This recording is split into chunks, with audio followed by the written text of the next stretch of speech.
ఇప్పుడు ఇది చెరువు దీని సార్ అంటే నేను ఒక వీడియో చూస్తుండే ట్రాక్టర్లతో పిల్లలు అటు ఇటు అంటే ఇక్కడి నుంచి అక్కడికి తీసుకుపోతున్నారు అంటే అది దీని వల్ల చెరువు వల్ల అయిందా ఏంది కథ అది చెప్తా. ఏం లేదు, మా కాలేజ్ ముంగట మా యూనివర్సిటీ ముంగట మా విలేజ్లో మైసమ్మగూడెంలో 550 బిల్డింగ్లు ఉంటాయి, హాస్టల్స్, ప్రైవేట్ హాస్టల్స్. మీ కాలేజ్ కోసం అదంతా? మా కాలేజ్ కోసం మా పిల్లలు ఉంటారు, కానీ ఆ హాస్టల్స్ మావి కావు, వేరే ప్రైవేట్ హాస్టల్స్.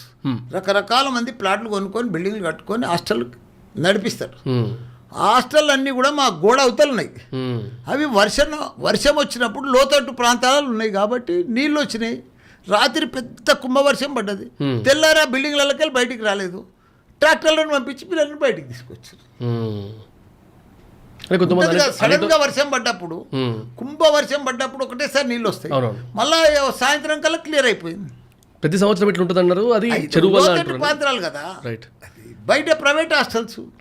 ఇప్పుడు ఆడ ఏమొచ్చినా వంశీ ప్రతిదీ మల్లారెడ్డి, ప్రాబ్లం వస్తే మల్లారెడ్డి, మంచిదైతే మల్లారెడ్డిది కాదు. కానీ ఇప్పుడు అట్లా రివర్స్ అయిపోయింది.